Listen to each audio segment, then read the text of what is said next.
Buenos días, buenos días. Hoy día tenemos una maratón también de enfermedades infecciosas. Vamos a tratar de nuevamente recalcar algunos tips importantes, ¿ya? Bueno, yo estoy un poco sesgado por el tema de infección VIH y a veces es difícil reducirlo, ¿no?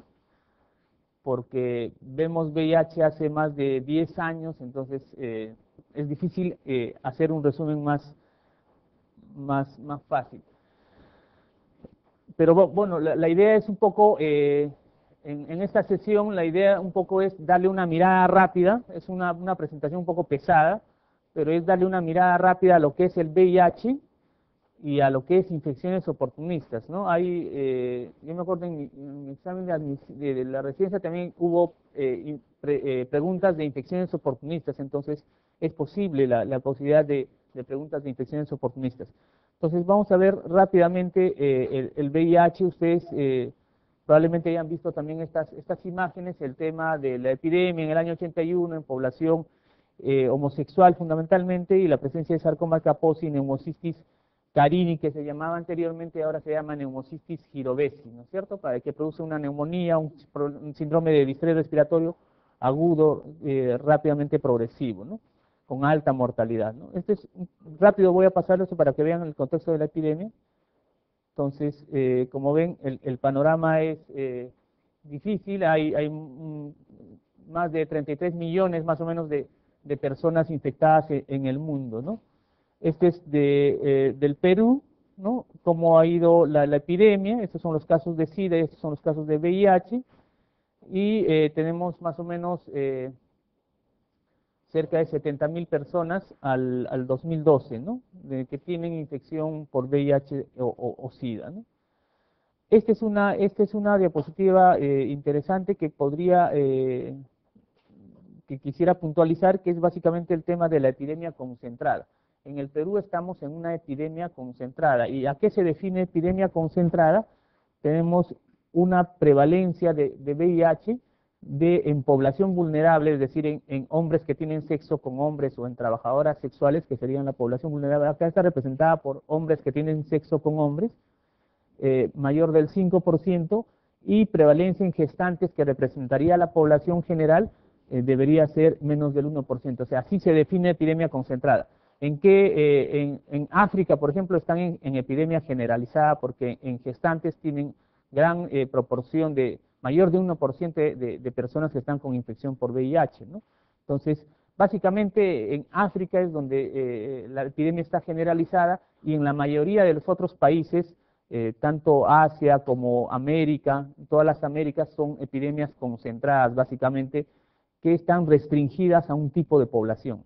En nuestro país está restringida a población, o sea, las prevalencias son altas en población que tiene hombres que tienen sexo con hombres, ¿no? Y en el Perú más o menos estamos en nuestra prevalencia en hombres que tienen sexo con hombres es 12% aproximadamente, y en población general, es decir, en gestantes, es 0.23% más o menos. Entonces estamos en una epidemia concentrada, ¿ok?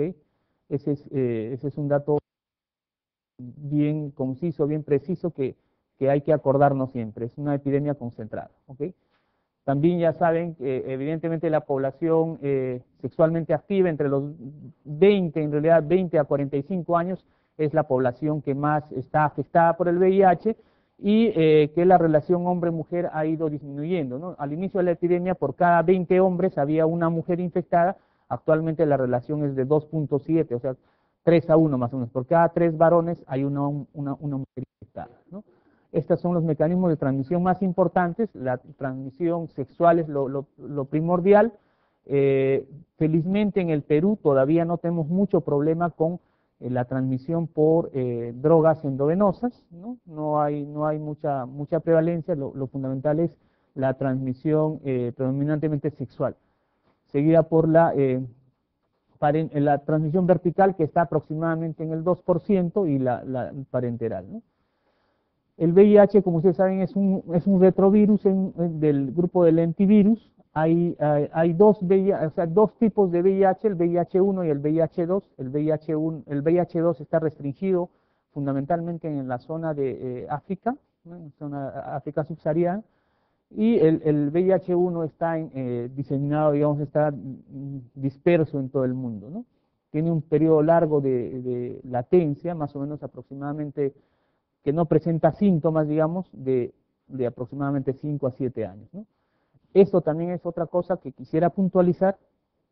Tenemos nosotros el VIH-1, fundamentalmente en el Perú, es VIH-1. Tenemos tres, digamos, dentro del VIH-1 teníamos tres tipos fundamentales, el M, el O y el N, ¿no? Dentro del VIH-1 se pueden categorizar en esos grupos, M, O y N. Y dentro del M tenemos varios subtipos, ¿no? Tenemos hasta 9 subtipos de VIH-1. El más importante en el Perú es el D, ¿no? De repente también pueden preguntar eso, ¿no? Entonces en el Perú tenemos VIH-1 del tipo M, ¿no? Subtipo B, es el más prevalente, ¿ok? Pero hay varios, ¿ya? Entonces hay dos grupos grandes, si quieren, VIH-1 y VIH-2. Dentro del VIH-1 se clasifican en tipos también, M, O y N. Y dentro del M, que viene de main, de principal, entonces dentro de ese grupo M hay subtipos, hasta 9 subtipos. Y el otro tema en VIH es el tema del tropismo, ¿no? El tropismo celular en relación a que el VIH tiene una afinidad por el CD4, por todas las células que tienen este receptor, ¿no? CD4, que incluyen todo es el sistema macrocítico linfocitario, la microglia, las células de Kupffer, etcétera, ¿no? Tienen todos las células que tienen CD4 van a ser sus receptores, y aparte de este receptor tenemos dos correceptores.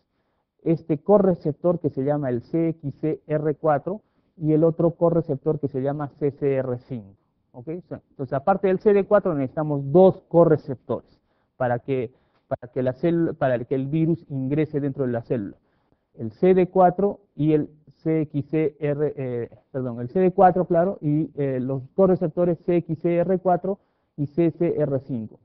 Digamos, en forma aleatoria, lo que se ha llamado es a los virus que tienen, digamos, que tienen afinidad por este correceptor, les han llamado virus X4. Y a los virus que tienen esta afinidad por este correceptor les han llamado virus R5. Pero eso de repente ya no es muy necesario. Lo más importante es que necesitamos los receptores CD4 y los correceptores CXCR4 y CCR5. Eso sí tienen que acordarse un poco del tema de los correceptores porque eso ya está bastante, digamos, bastante universalizado, ¿no? Dentro de la estructura del VIH, lo que habíamos visto en la anterior clase también era el tema de las proteínas, ¿no? Tiene una envoltura, tiene una nucleocápside y tiene la parte del núcleo, ¿no es cierto? Dentro de la envoltura o de la envuelta, lo que habíamos dicho, tienen estas glicoproteínas, la GP120 y la GP41, ¿no? Que son las proteínas principales porque a través de ellas se van a unir a los receptores CD4 y a los correceptores, ya sean CCR5 o CXCR4, ¿ok? Es lo más importante en la envuelta. Dentro de la nucleocápside está esta proteína llamada P24, que es también una proteína importante que deben acordarse. Entonces, dentro de la estructura P120, GP41, GP120, GP41 y la proteína P24 de la nucleocápside. Y aparte tiene algunas enzimas que le van a permitir ingresar dentro del virus. Si estoy yendo muy rápido, me dicen, por favor, para hacer un poco más lento. Esta es la respuesta. En realidad, la respuesta inmunológica de pacientes que tienen infección por VIH es muy similar a toda la respuesta inmunológica que generan cualquier tipo de virus, ¿no es cierto?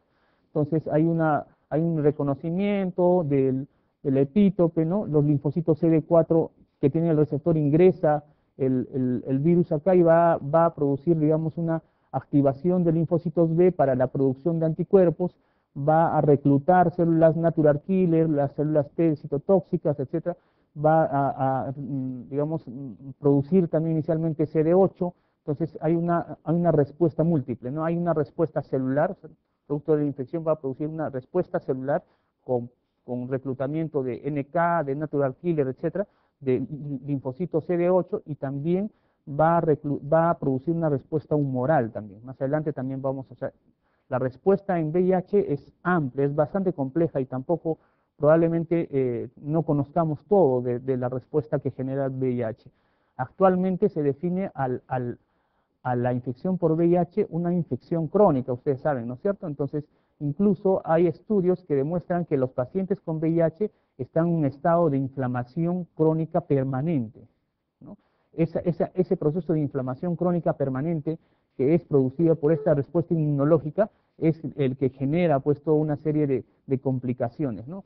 Hay estudios que han demostrado, por ejemplo, que un paciente que tiene 55 años en edad cronológica equivale a un paciente, a una persona sin infección de unos 10 años más o 20 años más, ¿no? Entonces, todas esas cosas que están descritas dentro de la fisiopatología de la infección por VIH, hace que el paciente con VIH tenga una serie de manifestaciones, digamos, clínicas diversas, ¿no? Diversas, como vamos a ver, ¿ok?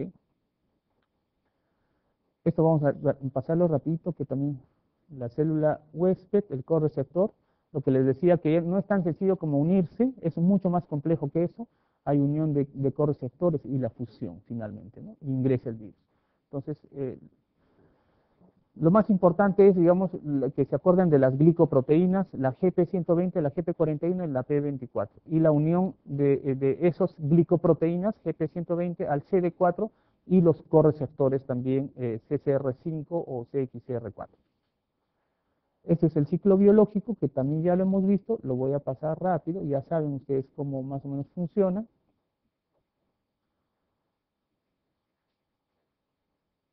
Y lo que les decía, la diana de la infección por VIH son esos linfocitos CD4 macrófagos. Hay todas las células que puedan expresar CD4 son fundamentalmente su diana, e incluso muchos de ellos, los macrófagos, por ejemplo, pueden ser reservorios incluso de la infección, ¿no? También lo que les mencionaba, la regulación de los linfocitos TCD4, inicialmente incluso hay un incremento del linfocito CD4 como una respuesta también a la infección o a la declinación de CD4 inicial, y después al final de la enfermedad también ya hay una declinación también tanto del linfocito CD4 como el linfocito CD8. En relación a la respuesta inmune, digamos a la respuesta de inmunidad humoral, hay una hipergamaglobulinemia policlonal, o sea, es decir, los linfocitos, el virus del VIH, al ingresar el linfocito CD4, esto activa a los linfocitos B. Estos B producen ¿no? gamaglobulinas, ¿no? Pero estos linfocitos B producen gamaglobulinas, digamos, si queremos llamarlos de alguna manera, mutantes, que no sirven como una respuesta inmunológica humoral adecuada. Y contrariamente producen una hipergamaglobulinemia, ¿no? Incluso esta hipergamaglobulinemia persistente puede contribuir a la presencia de neoplasias, dentro de ellas linfomas, por ejemplo, ¿no? Entonces, está relacionado, por todo lado está relacionado, digamos, la presencia, la posibilidad per se del VIH de inducir la posibilidad de linfomas. Aparte de que, evidentemente, el estado de inmunosupresión, ¿no? de un paciente indirectamente también puede activar otras infecciones virales, como Epstein-Barr, por ejemplo, que también está relacionado a neoplasias, ustedes también saben, ¿no es cierto? Entonces, de ambos lados, per se, el VIH puede inducir la formación de linfomas, ¿no? O también por la inmunosupresión, la reactivación de algunos virus que pueden inducir algunas neoplasias, ¿no? Esa es la historia natural de la infección por VIH, la infección primaria, la latencia clínica y la fase sintomática. Hay una clasificación que ha sido hecha en el año 93 y después actualizada en el 98. Y bueno, hay una actualización en el 2003 también por la OMS, pero en general se mantienen casi las mismas cosas en cuanto a la clasificación clínica e inmunológica, que también es importante que recuerden, ¿no? Esta es la infección primaria, ¿no? Que se llama síndrome retroviral agudo, cuando La infección primaria usualmente es asintomática, pero cuando produce síntomas se le denomina síndrome retroviral agudo. Usualmente se presenta dentro de las primeras semanas, entre las 2 a 4 semanas de la infección. O sea, si uno se ha expuesto a la fuente de infección, 1 o 2 semanas posteriores puede hacer un cuadro de síndrome retroviral agudo. Podría ser hasta el 50% de los casos. El 50% de los casos no presentan ningún síntoma, ¿no? Ese es el problema del VIH fundamentalmente, que es asintomático y te da síntomas como en muchas enfermedades crónicas, ya cuando la enfermedad más o menos está avanzada, ¿no? Entonces, esta es la infección primaria, ¿no? Acá tenemos la viremia, después hay una caída de la viremia y después un crecimiento progresivo posteriormente, en los meses posteriores, ¿no? De igual manera hay una respuesta de linfocitos CD4, inicialmente bajan y después nuevamente se recuperan, ¿no? Ahorita vamos a ver claramente esto. Entonces, no se dividen 3 fases: infección primaria, latencia clínica y fase sintomática. La infección primaria, como les decía, es importante acá el tema de la sintomatología. La mayoría de los pacientes, 50% son asintomáticos y 50% de los pacientes presentan este síndrome retroviral agudo, y la manifestación más frecuente es a través de esto: fiebre, faringitis y linfadenopatía, ¿no? Entonces, eso es una manifestación, digamos, que les hace recordar a mononucleosis, ¿no es cierto? Entonces, es un síndrome mononucleósico, ¿no? Que está dentro del diagnóstico diferencial de mononucleosis infecciosa, como infección por citomegalovirus, infección por toxoplasma, ¿no? Que dan también síndrome mononucleósico, ¿no?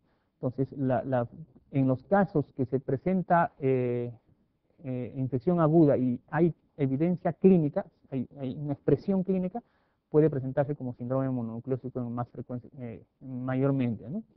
Hay también rash, una cosa importante también es el rash, que muchas veces se presenta.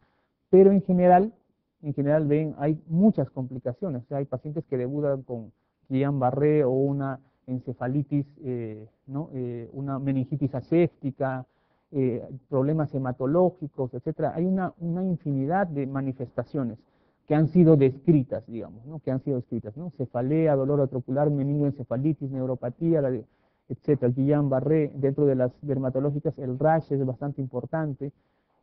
Hay náuseas, vómitos, ¿no? Que han sido descritos, trombosis, plaquetopenias, etcétera. O sea, varias manifestaciones clínicas pueden presentarse, han sido descritas. La más frecuente, síndrome mononucleósico.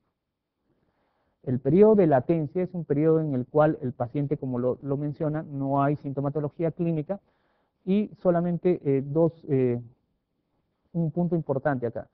Esta denominación del punto de equilibrio, o el set point famoso, ¿no es cierto? Que básicamente está relacionada desde que se produce la viremia, la primera viremia en la infección aguda, la caída, la profundidad de la caída, ese es lo que se denomina el set point, o sea, hasta dónde cae la viremia después del pico, después de la infección primaria, hasta dónde cae.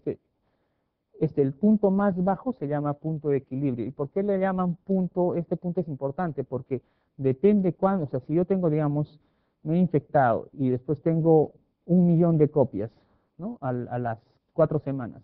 Y después de un millón de copias que tenía por milímetro cúbico, la carga de virus por acción, por acción de mi sistema inmunológico, esa cae, ¿no? Cae de 1.000.000, cae, por decir, no sé, a 100.000, por decir. Entonces, va a ser diferente que en mí caiga a 100.000 a que en otro paciente caiga a 500.000 nada más, o con otro paciente caiga a 700.000. Entonces, esa caída, la profundidad de la caída es importante porque determina pronóstico, ¿okay? Entonces, este punto de equilibrio va a determinar pronóstico en relación a cuán rápido va a avanzar mi enfermedad. Entonces, si el punto de equilibrio es bastante profundo, es decir, con mínima viremia, el periodo de latencia va a ser más prolongado, o sea, 5 a 7 años. Si mi viremia es intermedia, o sea, el punto de equilibrio es más alto, el periodo de latencia va a ser más corto. Y así, si es viremia elevada, o sea, si el punto de equilibrio es más alto, entonces mi periodo de latencia va a ser más corto. Entonces, en 3 años yo puedo hacer SIDA, ¿no? que es distinto que una persona, digamos, que tiene 3.000 copias, por decir, esa persona pues hace, no sé, en 5 años o en 10 años hace SIDA. Otra persona que tiene 8 millones de carga viral hace SIDA en más corto tiempo. ¿Okay? Entonces, el punto de equilibrio está definido por eso. Pronóstico en relación a la progresión a SIDA, ¿no? En promedio, la progresión a SIDA es aproximadamente, ¿no? Varía un poco esto, pero en general se acepta que es entre 5 a 8 años, en promedio, 5 a 8 años más o menos. Entonces, lo que les decía también, la carga viral va a determinar evidentemente la velocidad a la cual, cuanto más rápido voy a llegar a SIDA. Y mi nivel de CD4 evidentemente va a ser la distancia, ¿no?, que voy a recorrer hasta que pueda llegar, digamos, el óbito del paciente, ¿no? Y esta es la clasificación clínica que también la conocen, que es esta que digamos, aterriza sobre esta clasificación clínica inmunológica. Acá lo que tienen que saber básicamente es que las condiciones de A3, B3 y todas las 6 son indicadores, clasificación clínica SIDA, ¿no? O sea, depende de la clasificación clínica. O sea, SIDA, ¿cómo se definiría SIDA? Sería todos los pacientes que tienen menos de 200 de CD4, independientemente de las manifestaciones clínicas que tengan, o pacientes que tengan, por ejemplo, un CD4 menor de 200, bueno, independientemente de la manifestación clínica, o si tienen, por ejemplo, alguna condición indicadora de SIDA, ¿no? Si tienen neurocriptococosis, si tienen criptosporidiasis, esas enfermedades medio raras, si tienen una de esas enfermedades, es un paciente con SIDA, ¿no? Si tiene, o sea, condición C, ¿no? Condición C.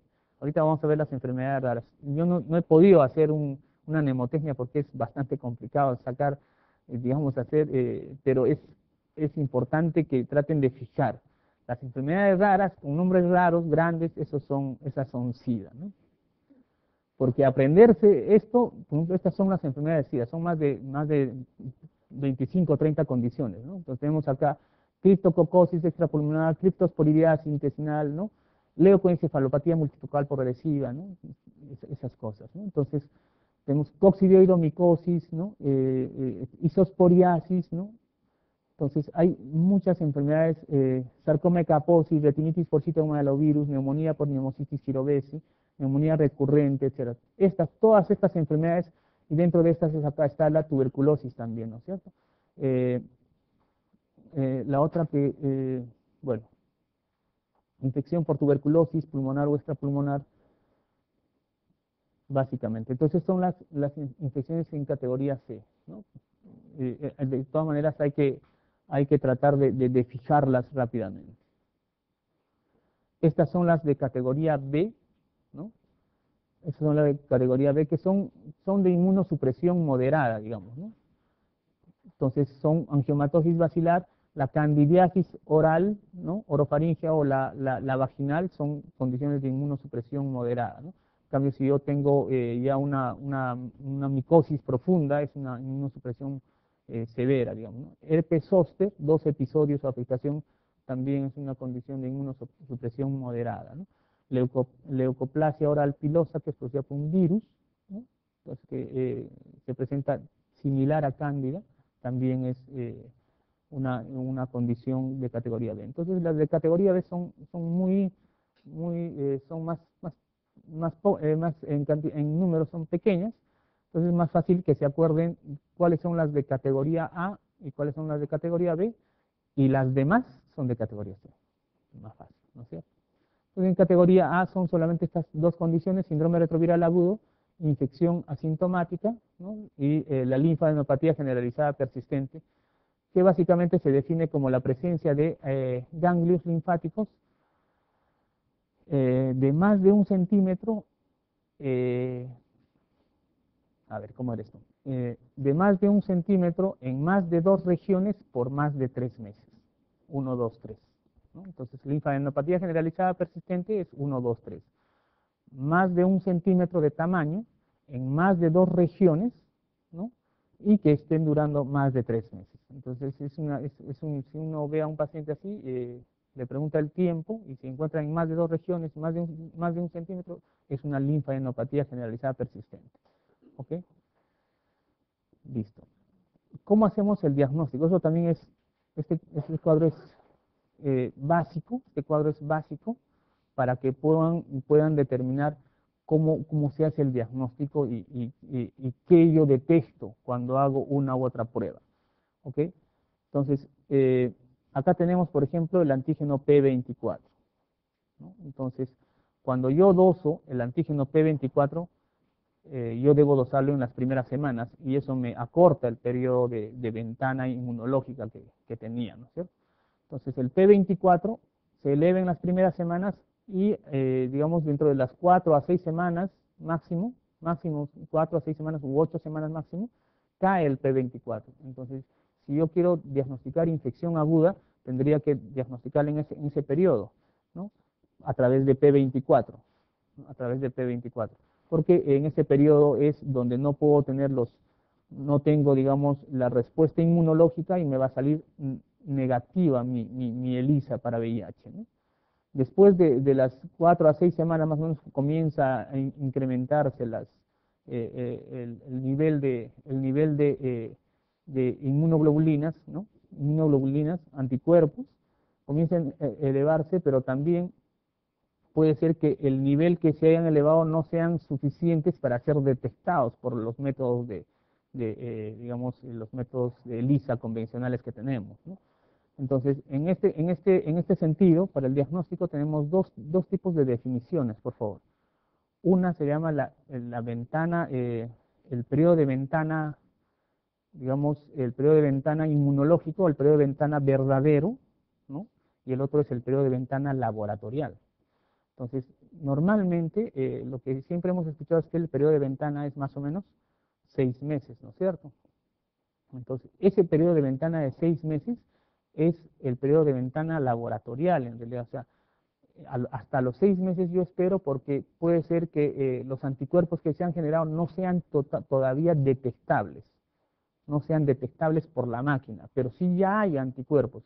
Entonces, el periodo de ventana, por ejemplo, inmunológico es solamente de semanas, ¿no? 2, 4 semanas es el periodo de ventana inmunológico, pero hay un periodo de ventana laboratorial que yo tengo que esperar hasta los 6 meses para determinar que mi tecnología pueda detectar el nivel de anticuerpos circulantes en sangre. No sé si está claro, ¿no?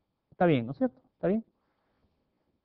Entonces acá tenemos el periodo de ventana, que ya les he explicado más o menos cómo son, los anticuerpos, ¿no? Los anticuerpos que comienzan a elevarse en la cuarta, sexta semana aproximadamente y persisten. Y después ya tenemos la carga viral, no está acá. Bueno,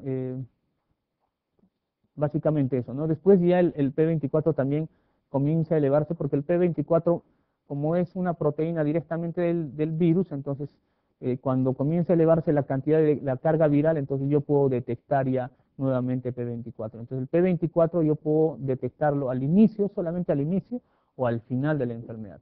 Si un paciente ha tenido un contacto, por ejemplo, hace 3 meses, etcétera, y yo no tendría necesidad de pedirle P24, incluso no debería pedirle porque va a salir negativo. ¿Ok? Entonces, para el diagnóstico de la infección por VIH existen métodos directos y métodos indirectos. Los métodos directos son evidentemente el tener el virus, ¿no? El aislar el virus. Puede ser por cultivo vírico, detección de antigenemia, porque es el antígeno directo del virus, el P24, que estamos hablando mucho de eso, y el ADN provírico también, que podemos hacerlo por PCR, ¿no? Y los métodos indirectos, existen 2 pruebas de métodos indirectos, las pruebas de screening y las pruebas confirmatorias. Eso también es importante que lo tengan sumamente claro. Las pruebas, métodos indirectos, las pruebas de screening y las pruebas confirmatorias. Las pruebas de screening pueden ser las pruebas rápidas, la inmunocromatografía, ¿no? Y el ELISA, ¿no? Entonces, el ELISA es una prueba de screening que detecta anticuerpos, pero anticuerpos generales, son como 7 o 8 anticuerpos que detecta el ELISA. Es una prueba de screening, ¿no? Detecta anticuerpos de forma general. En cambio, y bueno, hay diferentes digamos, generaciones, ¿no? Y lo que les decía del periodo de ventana inmunológico, ¿no? Vamos a ver. Y los métodos indirectos, las pruebas confirmatorias, acá ya son el Western blot y la inmunofluorescencia indirecta, por ejemplo, el LIFI, que lo hace el INS. Entonces, en estas pruebas confirmatorias lo que voy a detectar son anticuerpos contra glicoproteínas o proteínas ya más específicas. O sea, con el ELISA detecto pues anticuerpos frente a 15 proteínas, digamos, distintas, y puede haber reacción cruzada, ¿no?, con otros virus. En cambio, el Western blot o el IFI detecta ya anticuerpos contra proteínas específicas del virus del VIH, ¿no? Y la posibilidad de error es menor, ¿no? Entonces son pruebas, por eso que el Western blot es una prueba confirmatoria, pero el Western blot sigue siendo una prueba indirecta porque detecta anticuerpos contra el VIH, el Western blot siendo confirmatorio. Las directas tenemos el cultivo, el PCR, ¿no es cierto? O el antígeno P24, que es, digamos, directamente del virus. Las otras son indirectas porque dosan anticuerpos, digamos, generales, un pool de anticuerpos, que serían las pruebas rápidas y el ELISA, o anticuerpos contra proteínas específicas, que sería el Western blot o el IFI. ¿Ok? Está claro, ¿no es cierto? Entonces el diagnóstico se hace por esa metodología. A veces nos confundimos el tema del Western blot, porque nos dicen, es una prueba confirmatoria, pero no es una prueba directa. Es una prueba que dosa también anticuerpos. El tratamiento en realidad el tratamiento antirretroviral ha cambiado, ha progresado rápidamente. Los primeros antirretrovirales el primer antirretroviral que fue descubierto fue la acidobudina, incluso este fue está siendo probado como un medicamento, un quimioterápico, ¿no?, para cáncer, y se vio que podría ser utilizado para VIH en el año 86 aproximadamente, salió la acidobudina. Después aparecieron algunos otros antirretrovirales y se vio aproximadamente el año 92-93 que la mejor estrategia sería utilizando una combinación de antirretrovirales. Entonces, actualmente el tratamiento para el VIH digamos, se enfoca hacia una terapia triple, ¿no? Y se llamó esta terapia triple, o sea, terapia de altamente eficaz, digamos, ¿no?, de gran actividad. Entonces, esa terapia de gran actividad ahora todo digamos, se ha utilizado la denominación de TARGA para eso, ¿no? TARGA, terapia antirretroviral de gran actividad, ¿no? Por la necesidad de combinar estos medicamentos para que tengan una alta eficacia y tengan poca posibilidad de resistencia. Entonces, la indicación de tratamiento antirretroviral, eso no creo que realmente lo pregunten, pero ha evolucionado en el tiempo también. Actualmente, las guías internacionales recomiendan tratamiento en general, ¿no? Las guías en promedio, digamos, hay diferencias entre una que otras guías, pero en general se dice que el tratamiento debe darse a todos los pacientes con VIH que tengan un CD4 menor de 500. ¿Ya? O sea, si tiene CD4 menor de 500 debe darse a tratamiento, o sea, está indicado el tratamiento. Y si tiene manifestaciones clínicas de inmunosupresión moderada o severa, o sea, categorías B o C, en un paciente con VIH, independientemente de su CD4, también debería darse tratamiento. ¿Okay? Esas son las dos grandes condiciones, digamos, ¿no?, dentro de una amplia gama de condiciones que puede variar de acuerdo a una guía u otra, si es europea, si es norteamericana, si es latinoamericana, ¿no? Entonces, en general son estadios B o C, independientemente del CD4, necesita TARGA. Pacientes que tienen CD4, menor de 500 de CD4, necesita TARGA. Y otras condiciones que necesitan TARGA son, por ejemplo, gestantes, independientemente del CD4 ya se le debe dar tratamiento. Los pacientes que tienen coinfección con hepatitis B, también independientemente del CD4 necesitan tratamiento. Nefropatía por VIH, también se le da tratamiento independientemente del CD4. Entonces, en general, la tendencia cada vez más es a universalizar el tratamiento. Pero si hay una pregunta de esto, ¿en qué pacientes se les da tratamiento? Tendría que estar orientado a las últimas guías, ¿no? Entonces tendría que haber una alternativa que sea menos de 500. No creo que normativamente, en el Perú todavía seguimos dando en menos de 350, normativamente, ¿no? No creo que nos pregunten eso. Espero que no. Y esto como les mencionaba, había una serie de antirretrovirales. Los primeros años en realidad ha habido poco desarrollo, pero en los últimos 8 años aproximadamente ha habido un gran desarrollo de antirretrovirales. Y tenemos varios grupos, ¿no? Tenemos los clásicos inhibidores de la transcriptasa reversa, ¿no? Los inhibidores de la transcriptasa reversa, que pueden ser nucleósidos o no nucleósidos, ¿no?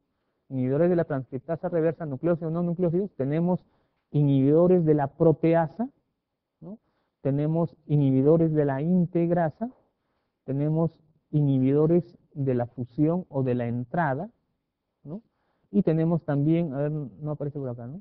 Inhibidores de los correceptores también tenemos, o sea, drogas que inhiben a ese correceptor CCR5, tenemos drogas que inhiben a ese correceptor, ¿no? Entonces, esas son, digamos, el grupo de drogas que están aprobadas actualmente. Hay una infinidad de drogas también que están siendo evaluadas, pero, digamos, en general serían estas, ¿no? Transcriptasa reversa, proteasa, integrasa, inhibidores de la entrada o de la fusión o inhibidores inhibidores de los correceptores CCR5. Entonces, en esos más o menos están todos los grupos de medicamentos. Entonces, la terapia actualmente que se da, el famoso Targa, es una terapia triple, ¿no? Entonces, eso sí pueden preguntar. La terapia triple, y siempre se utilizan, hay dos maneras de utilizar los esquemas. 2 inhibidores nucleósidos de la transcriptasa reversa más un no nucleósido, o 2 inhibidores nucleósidos más un inhibidor de proteasa. Entonces son esquemas que varían también de guía en guía. Pero en general, terapia triple, siempre terapia triple. Es parecido a lo de TB, que siempre es terapia combinada también. ¿Ok? Entonces lo de VIH, no sé si hay alguna pregunta, está más o menos claro, he tratado de hacerlo lo más resumido posible. En relación a diagnóstico algo. Entonces, el periodo de ventana, actualmente hay el ELISA, ¿no? El ELISA es un tipo de prueba, ¿no es cierto? El ELISA actualmente se han desarrollado así los de primera generación, segunda generación, tercera. Ahorita hay los ELISAs de cuarta generación. Entonces, en los ELISAs de cuarta generación yo tengo la posibilidad de dosar antígeno también. En los ELISAs de cuarta, ¿se acuerdan que el ELISA, yo les decía, el ELISA es prueba de dosaje de anticuerpos? Pero ahora estoy diciendo, el ELISA de cuarta generación puede dosar también antígeno, ¿no? El P24. Entonces, el ELISA de cuarta generación digamos, el plus que han desarrollado es que este ELISA pueda detectar a través de un reactivo, de un procedimiento especial, que esa máquina pueda detectar también antígenos. El antígeno P24, un P24 pueda detectar. Entonces ahí el periodo de ventanas se reduciría evidentemente, ¿no? A semanas, básicamente 4 semanas, ¿no? 6 semanas máximo el periodo de ventana, porque ya puedo dosar el antígeno P24. Entonces, no se olviden el periodo de ventana. Ideas claves en VIH es un retrovirus, un RNA. Hay dos tipos, VIH1, VIH2, dentro de ellos hay una gama de clasificaciones de subtipos. El principal es, dentro del VIH1, el principal es el M, ¿no? De main, ¿no? El principal es el M. En el Perú es el VIH1-MB, subtipo B, ¿no? Es el principal en el Perú, sí. A ver, eso, internacionalmente, ese es un tema que ha sido discutido en realidad este año nomás, ¿no? Pero actualmente las guías de la OMS recomiendan que debe ser más tiempo, por lo menos debe ser 9 meses. El esquema debe durar 9 meses. Y ahora, lo que pasa es que normalmente en los exámenes de residencia es difícil que pregunten programas, ¿no? Porque esos programas son digamos, acuerdos o compromisos del Estado frente a una enfermedad. Esas cosas usualmente no deberían preguntar, ¿no? Programas. Pero en general, la duración del tratamiento para pacientes con VIH, ¿no? A nivel estándar, universalizado, es de 9 meses, ya no es de 6 meses. Incluso las recomendaciones de la OMS son que los pacientes con VIH deben recibir tratamiento por 9 meses diario. O sea, los 9 meses diario, ya no la famosa terapia fase 1 de TEBE, ¿no? Que es todos los días, y la fase 2 que es intermitente, ¿no es cierto? 2 veces por semana, ¿no es cierto? Actualmente eso también ya ha cambiado, ¿no? Lo que las recomendaciones de OMS son terapia en pacientes, en todos los pacientes que tienen afección por TB, que debe ser mínimo 3 veces por semana la fase intermitente, 3 veces por semana. En pacientes con VIH la recomendación es todos los días, o sea, los 2 primeros meses con 4 drogas, ¿no? Y los 7 meses restantes con 2 drogas, rifampicina y isoniazida, pero todos los días. Ya no hay la intermitencia, ¿no? Eso básicamente serían las diferencias dentro de las actualizaciones que ha habido del tema de TB-VIH. ¿Alguna otra pregunta más? Listo, entonces vamos a ver rápidamente, vamos a tratar de ver todas las infecciones oportunistas, son 1.000.000 de infecciones oportunistas, pero vamos a ver las 999.000. Como ven, las infecciones oportunistas, en realidad el tema del VIH llamó la atención por la alta mortalidad que tenía y porque hubo presencia de enfermedades o infecciones que en años anteriores, antes de la aparición de la epidemia, ya no se veían, ¿no? El tema de sarcoma de Kaposi en jóvenes, por ejemplo, no se veía. Sarcoma de Kaposi se veía, evidentemente, en población judía mayor, adulta, ¿no? Pero no se veía en pacientes jóvenes. Hay todo un libro, no sé si alguno de ustedes ha visto ese libro, pero hay toda una teoría y en internet de que el VIH no existe, pues, ¿no? Hay toda una, en internet uno busca, yo tenía unos alumnos, uno de la universidad, no me acuerdo si era Ricardo San Juan, pero uno de los alumnos, estudiante de medicina, estaba convencido que el VIH no existía. Se irrotaba infecto, todo, ¿no? Pero el VIH no existía. Y hay toda una red así de activistas que dicen que el VIH no existe, es una invención de la industria, digamos, ¿no? Para vender los antirretrovirales, etc., ¿no?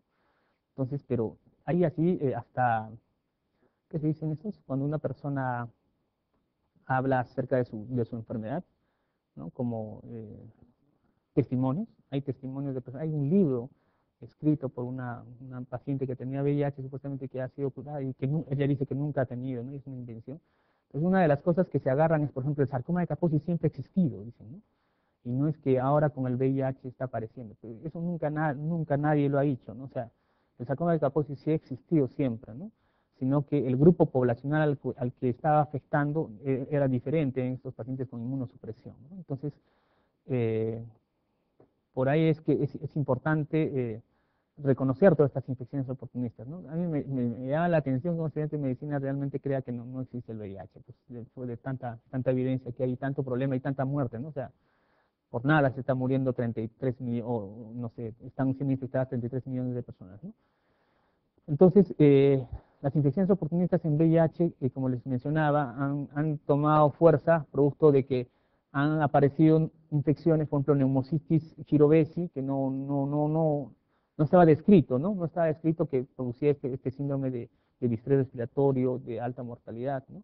O, por ejemplo, coccidios. Los coccidios también siempre han existido, no es que han aparecido con el VIH, ¿no? Los coccidios, incluso en población pediátrica, uno puede tener ¿no? ciclospora como causa de diarrea en población pediátrica y no necesariamente tiene inmunosupresión, ¿no? Entonces, estas enfermedades han tenido evidentemente mayor cantidad de pacientes que han sido expuestos a esto producto de su inmunosupresión. Entonces tenemos una serie de enfermedades, aquí están las más importantes, pero hay una gama, como han visto la categoría clínica C, es una gama de patologías, ¿no? Vamos a ver algunas de ellas. Muchas de ellas se relacionan con el CD4. Esto sí era pregunta de examen también. Entonces, hay un punto de corte, por ejemplo, el tema del 200, ¿no? El 200 de CD4 es el punto de corte más importante que nunca deben olvidarse. 200 de CD4 para abajo es una inmunosupresión, digamos, severa, ¿no? El paciente puede tener una serie de enfermedades indicadoras de SIDA. El siguiente punto de corte es 200. El siguiente punto de corte es 100. Los pacientes que tienen toxoplasma y criptococo, en realidad, usualmente pueden tener menos de 100.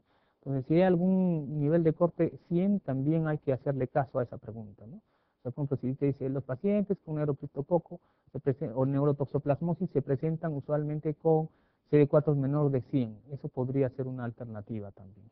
¿Okay? O sea, no hay que ser tan rígido, decir, no, a mí me han enseñado que es, o sea, solamente yo he leído en la literatura del 200, ¿no? O sea, 100 es el otro punto de corte. Y el otro punto de corte, para que se acuerden, en citomegalovirus es menos de 50.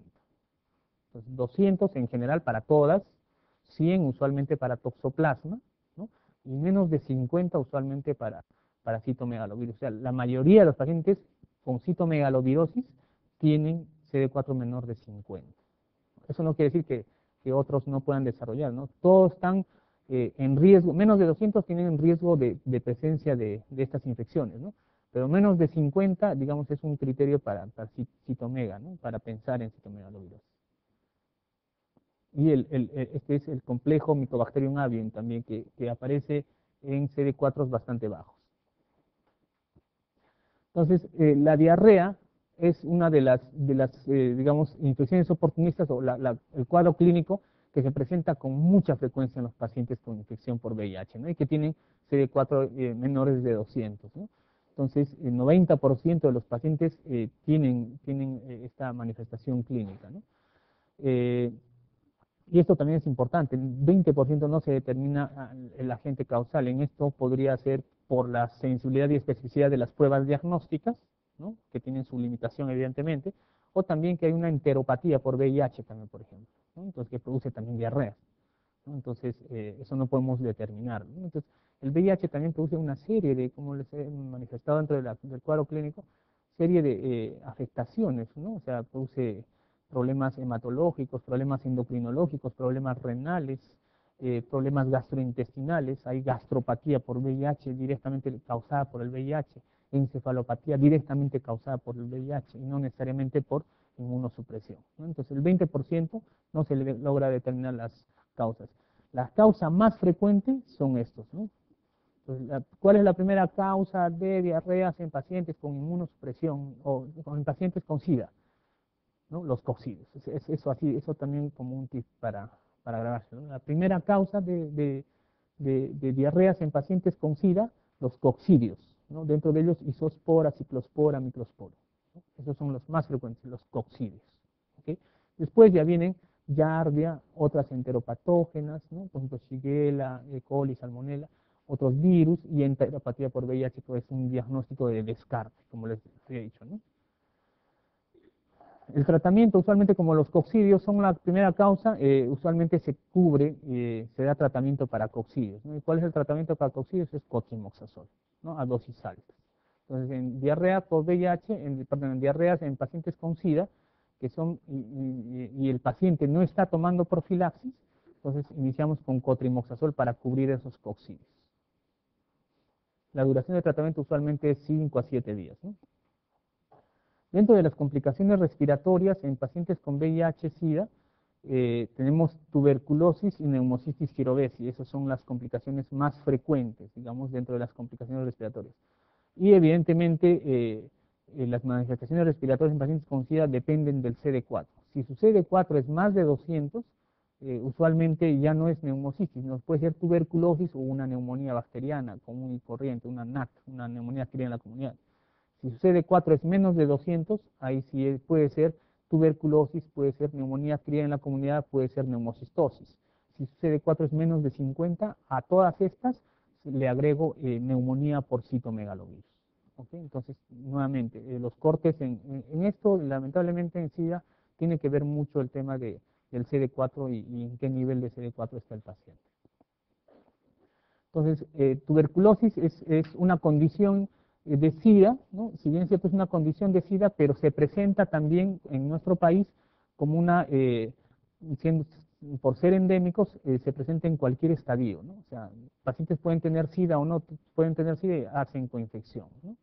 Entonces, la tuberculosis por per se es una, si bien es cierto es una condición de SIDA, pero también se presenta en pacientes que no tienen estadio SIDA. Entonces, CD4 de 500 y les da tuberculosis, no hay ninguna diferencia con algún otro inmunosuprimido y su riesgo de infección. Entonces, la forma de presentación clínica de la tuberculosis en pacientes con VIH va a depender de su nivel de CD4, nuevamente, ¿no? El famoso CD4. 200, ¿no? Cuando tiene mayor de 200 va a ser como cualquier paciente inmunocompetente que va a tener manifestaciones clínicas de tuberculosis, ¿no? Fiebre, tos, baja de peso, etcétera, ¿no? Incluso la radiografía usualmente infiltra una reactivación, ¿no? Una caverna, ¿no? Apical, ¿no?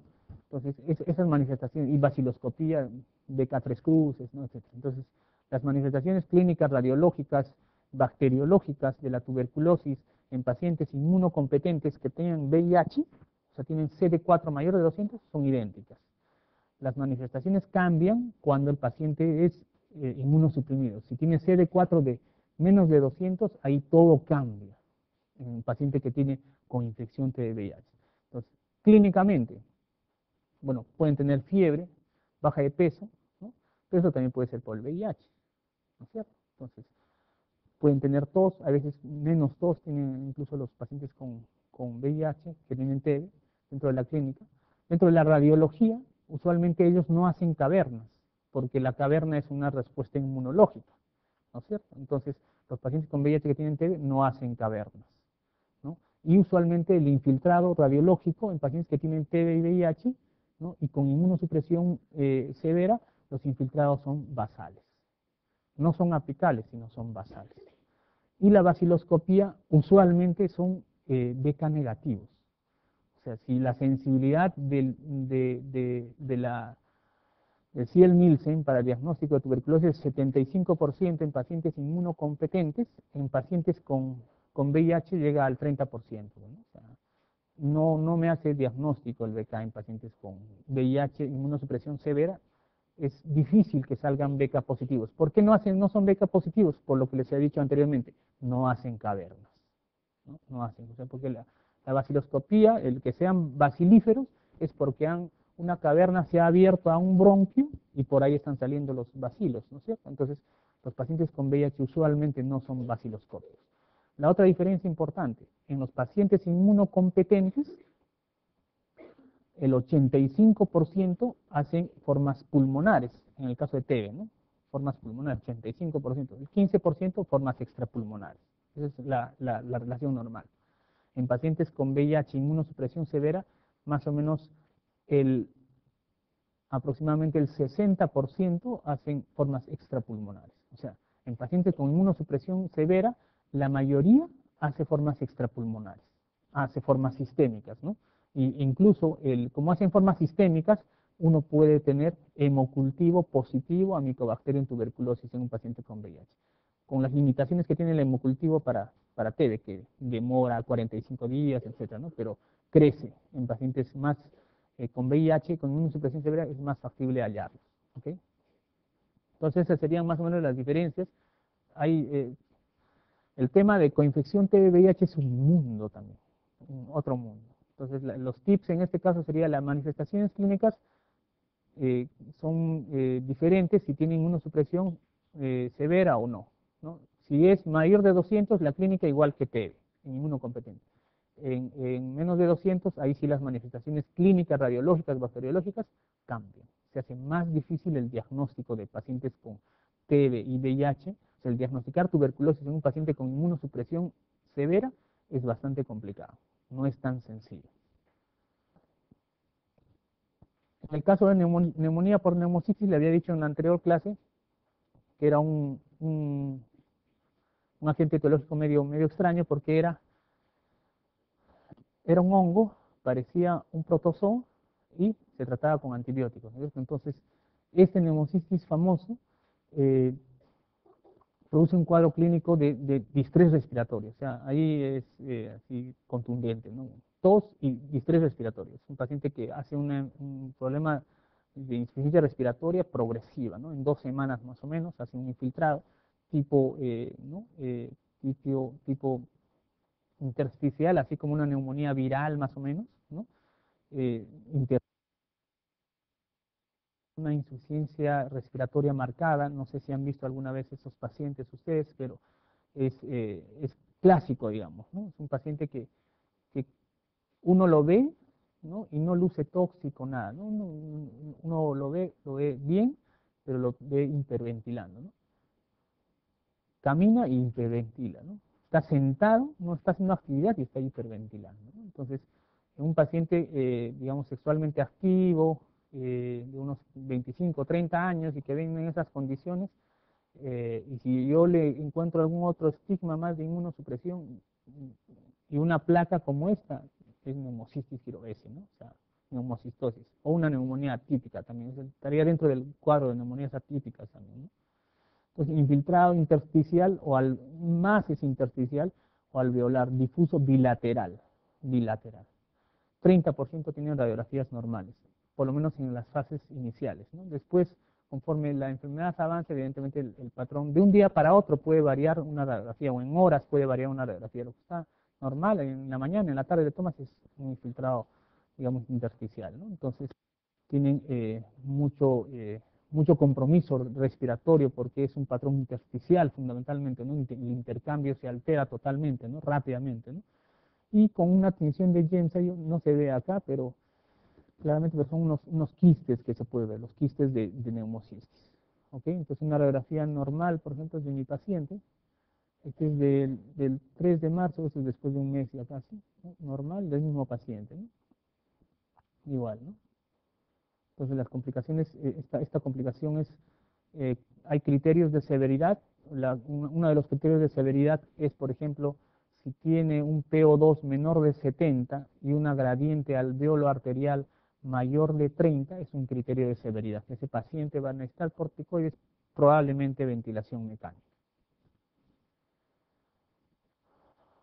Okay, el tratamiento de la neumocistosis, no le he puesto acá, me he olvidado de ponerlo, el tratamiento también es cotrimoxazol, ¿no? Entonces, cotrimoxazol en un paciente con VIH alérgico a sulfas es un problema manejar, ¿no? Es un problema, o sea, es una desventaja terrible, porque sulfa le ayuda un montón, ¿no? Diarreas, ¿no? Neumocistis, y ahorita vamos a ver la tercera condición, ¿no?